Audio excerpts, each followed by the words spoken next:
알아두면 유용한 경제 이야기, 오늘의 생활경제 시작합니다. 추석을 앞두고 전통시장은 이른바 대목을 맞았습니다. 올해 나물과 과일값이 안정세를 보이면서 전통시장 차례상 비용도 2년 만에 하락세로 전환했는데요.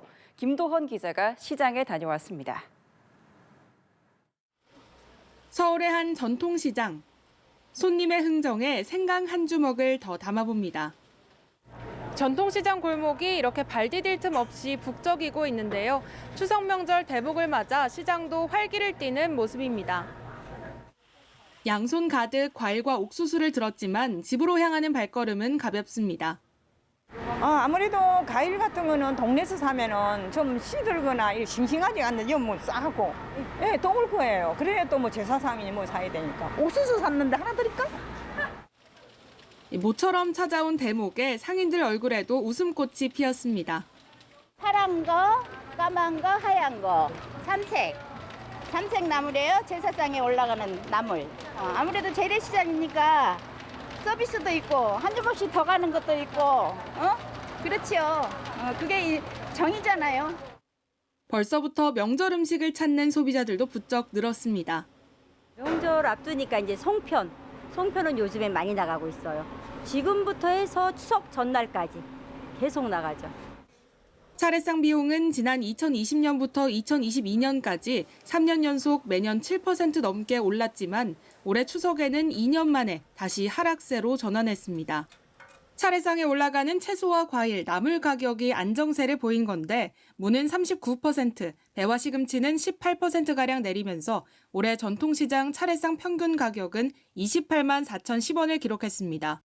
대형마트 평균 비용보다 24%나 저렴한 덕에 전통시장을 찾는 소비자들의 발길이 이어지고 있습니다. 올해는 푸짐한 추석상을 차릴 수 있다는 기대감과 함께 시장도 활기를 띠는 모습입니다. 연합뉴스TV 김도헌입니다. 정부가 추석을 앞두고 돼지고기, 한우 등 주요 성수품 공급을 대폭 확대합니다. 이형일 기획재정부 1차관은 오늘 충북 음성군에 위치한 농협축산물 공판장에서 물가관계 차관회의를 열고 추석 대책 추진 현황을 점검했습니다. 정부는 한우 공급 물량을 평소 1.6만 톤에서 이달 3만 톤으로 늘리고 한우 자조금을 통해 최대 50% 할인 판매하는 행사를 진행합니다. 돼지고기도 추석 성수기에 평소 대비 1.3배 확대된 6.5만 톤 공급합니다. 계란도 공급을 확대하고 할인을 지원하며 정부 양곡 추가 공급 물량 2.5만 톤은 다음 달 17일까지 시중에 유통될 예정입니다. 미용 시술 시장에서 진료비를 미리 내고 여러 차례 시술받는 선납 진료 관행이 확산하면서 관련 피해가 증가세를 보이고 있습니다. 한국소비자원에 따르면 최근 4년간 한국소비자원에 접수된 관련 피해 구제 신청은 1,150건에 달합니다. 계약 해지를 제한하거나 위약금을 과도하게 부과한 경우가 65%로 가장 많았습니다. 실제 소비자원이 전국 체인형, 피부, 성형 의료기관 17곳을 조사했더니 77%가 소비자에게 불리한 약관을 사용하고 있었습니다. 특히 선납 진료 경험이 있는 소비자 501명 중 절반 이상은 계약서조차 받지 못한 것으로 집계됐습니다. 아이폰 17 시리즈가 국내 첫 출시됐습니다. 이른 시간부터 대기줄이 생길 만큼 사용자들의 관심이 여전했는데요. 공교롭게도 같은 날 삼성전자 역시 신제품들을 선보이며 맞불 작전에 들어갔습니다. 장한별 기자입니다. 애플 매장 앞에 줄지어 선 100여 명의 사람들. 아이폰 17 시리즈 국내 출시 첫날 어김없이 오픈런 행렬이 이어졌습니다.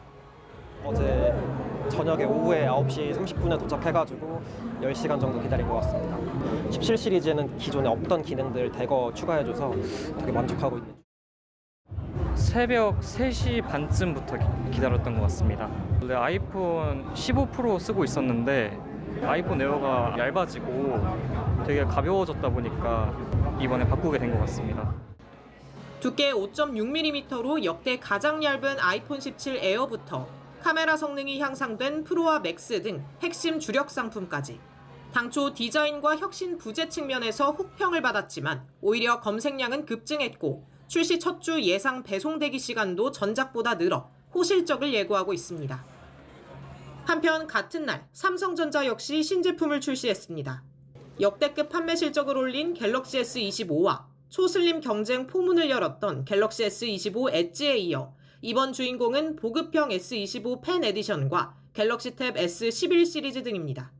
특히 이번 보급형 라인은 가격은 낮춘 반면 S25 시리즈에 들어가는 최신 원 UI8을 적용해 사용자 맞춤형 인공지능 등 다양한 AI 기술을 선보입니다. 하반기 아이폰 신제품 발표로 인해 그동안 상고 하저에 국내 시장 점유율을 보여온 삼성전자지만 이번 신제품 출시로 이 같은 흐름을 극복할 수 있을지 눈여겨볼 부분입니다. 점점 더 얇아지고 똑똑해지는 갤럭시와 아이폰의 경쟁. 눈 높은 소비자들의 마음을 사로잡기 위해 하반기에도 신제품을 내세워 분주히 움직이고 있습니다. 연합뉴스TV 장한별입니다. 벌초, 성묘 등 야외 활동이 많아지는 가을철, 스스가무시증처럼 진드기맥의 감염병이 집중적으로 발생해 주의가 필요합니다. 질병관리청에 따르면 국내에서 발생하는 주요 진드기맥의 감염병은 스스가무시증과 중증 열성 혈소판 감소 증후군입니다. 2022년부터 지난해까지 전체 환자의 74.3%가 9월부터 11월에 발생했습니다. 질병청이 작년 진드기맥의 감염병 환자의 역학 특성을 분석한 결과 주된 감염 요인은 텃밭 관리 등 농림축산업 활동이 59%, 제초 작업이 4%였습니다. 질병청은 진드기에 물리지 않도록 야외 활동을 할 때에는 긴 옷을 입고 기피제를 사용해야 한다고 당부했습니다.